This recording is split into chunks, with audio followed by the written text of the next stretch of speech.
Okay, so instead of like an esoteric video, we're gonna do a little bit of a dissection. I really want to begin a series, or at least just film a video of me dissecting the art that I spent 3 months making, in parts, and some of my favorite parts. So I'm going to have on the screen the part that I'm gonna do today. And actually, this is, I think it was maybe like the second or third thing that I put on the canvas. I put the like scrap, the collage piece on the canvas definitely very early on. And I think within the same art session, because the way that I ended up building out from this canvas was me just going to it randomly whenever I felt called, and then just adding random things. I didn't have an idea in mind of what it was going to be, or what I wanted to say. This was definitely more of an instance of like, I'm going to create, and as I'm creating, it's like speaking to me. Like I was actively in conversation with the piece and with myself in the making, in each step and each art session that I had with it. But yeah, and I definitely put on the silent witness part. I love collaging. I had an ex who collaged. She knows who she is. And I feel like that reignited my love for collaging. I think that because I stayed dating artists, I think that we reignited different aspects of life and the magic of art and creating within each other. And I feel like we both got that gift from each other in that relationship, which, thinking about it, looking back, I think that's pretty fucking cool. But yeah, I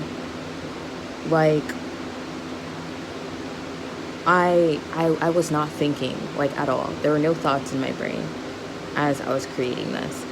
I was just like, wow, this picture is really calling out to me. And I was actually a little shocked because of the vibe of what I thought the direction of this like piece was going to go. And I was like, oh my god, they're taking a picture of like a dead body. It's like a mannequin or whatever. And there's like blood like on this picture, but like this is the picture I feel like using. And I think I saw the silent witness on, I don't remember if it was on the same page or a different page. I really have no idea. I don't remember. But I do know that when I saw those words, they called out to me, and that I immediately felt like it belonged with this picture, and that I immediately felt like that's what the picture was communicating to me. The fact that pretty much this is like a fake, it's like a fake or like a staged crime scene photo. Which is also kind of funny because I definitely am the type of kid who grew up watching Criminal Minds. I know propaganda. We don't have to talk about it too much right now, but I do love some Criminal Minds. I've rewatched the entire show like definitely more times than I can count. And so anyways, it reminded me of like those fake staged like crime scene photos being taken after like a murder or something. And also just the way that the picture and the mannequin is set up. Like it looks, I'm pretty sure the mannequin is like there's a plastic bag on it or something, as if it's been like suffocated. And then there's like fake blood in the photograph, in the picture. Kind of like this has been like a violent crime, but a violent murder. But then it's like, you know, the crime scene dudes, they got to come in there and take photos of this, and it's casual. This is their 9 to 5 type beat. Like their 9 to 5 type beat. Like when you think about it, contextualize it in your brain for a second. Your 9 to 5 is taking pictures of dead bodies. And this isn't what was going through my mind. I'm just thinking about this shit now. I'm just really thinking about this shit now. And it's like, you know, one of them you can kind of see in the corner is pretty much taking notes on a clipboard, and the other one is the one taking the photo. But it's such a violent scene. And then I also want to even like point out how, I mean, I'm pretty sure crime scene people always have to wear those things over, but I feel like they come in different colors.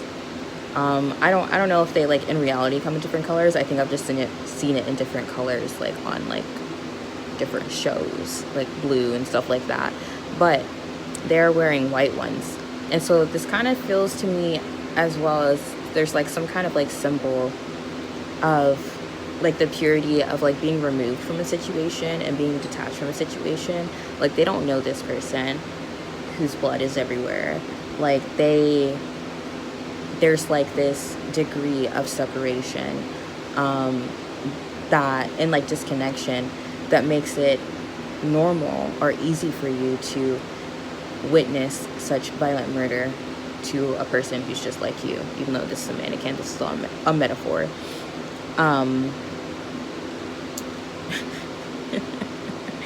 And so I feel like that's why the silent witness is also kind of going, like being draped over, like pretty much their leg area part, like over them. But also, when I was actively doing it and I knew I was putting the silent witness, I was like, what popped into my head was, I don't want to be. Like I saw that phrase, the silent witness, and the first thing that came to me was, I don't want to be. Like, I don't want to be the silent witness. And so I do remember like taking the time to configure out how I wanted to put it. Like I knew I wanted it to go around the border of this picture, but I didn't know like how I was gonna like lay it all out together. And then I decided on making it go all the way around, so then I can also put the words right there, and the words are leaning into the picture. Like the picture is the depiction of people being a silent witness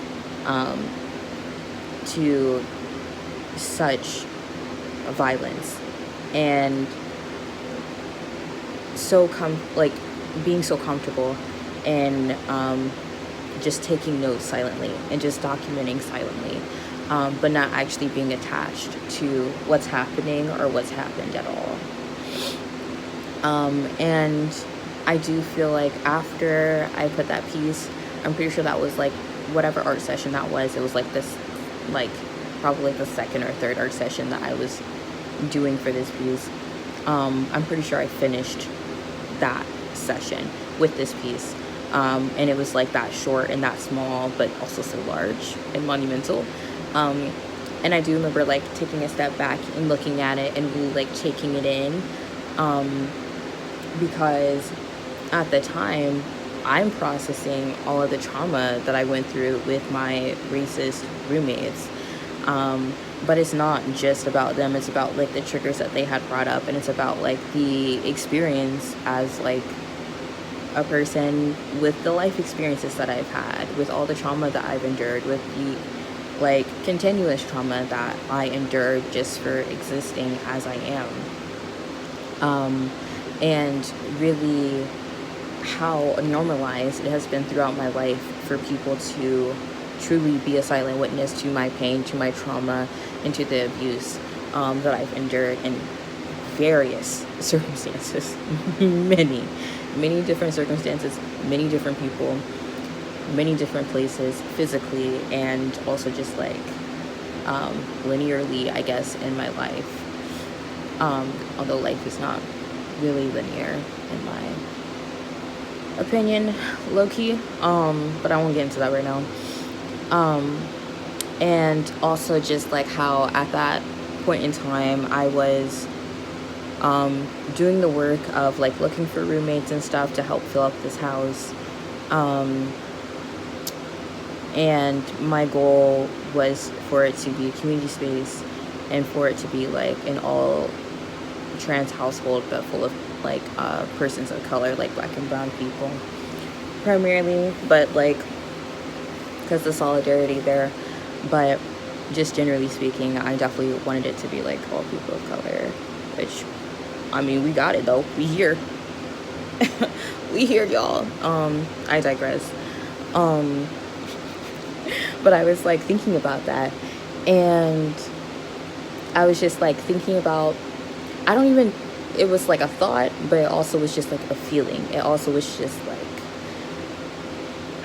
an inner like knowing, and I feel like, and also an inner like transformation going on internally for me, and like a transmutation of like, my pain does not have to, like, what's the word? I love the word beget, like B-E-G-E-T, beget. Like, my pain does not have to beget the pain of others, or at least not intentionally, right? Like, you know how like hurt people kind of vibe, and I'm like, I can not only not adhere to that vibe, I can also do the complete opposite, which has pretty much always been my mentality, even though the ways in which I show up and embody that has definitely been like a learning curve. And also, everyone is capable of hurting and harming people, even if you don't mean to, etc., which I feel like I've maybe talked about before here. If I haven't, I will another time. But I'm looking at the picture right now.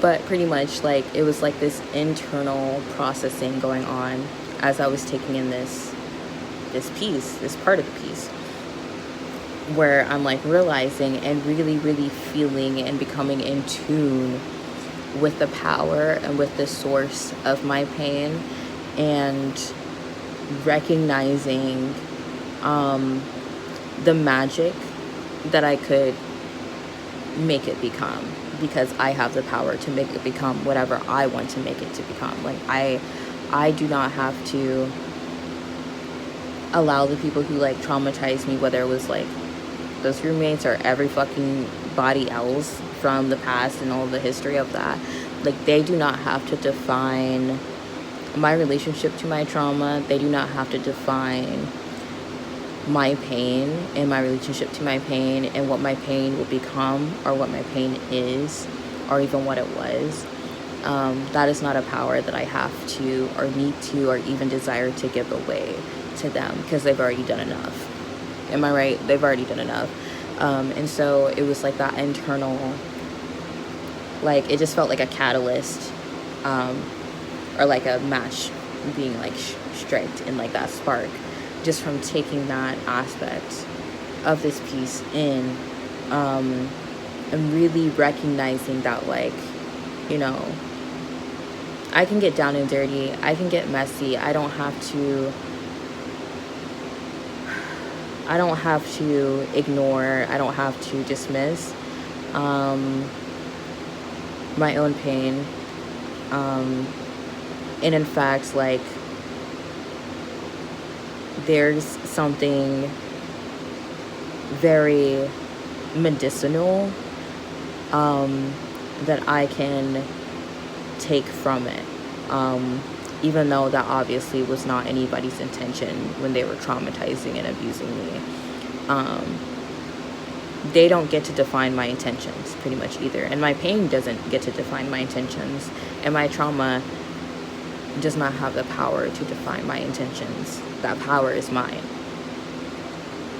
And I feel like that's really what I was taking in and realizing, and that's like what was being like created through, and the conversation that was being had as I was creating this, at least this aspect, this part of the piece. Yeah. Anyways, that's it. I'm gonna go smoke and eat. I'll probably make some more videos soon, but I just, like, life has been like, I'm not even gonna talk about it right now. So much transformation going on, and I'm trying to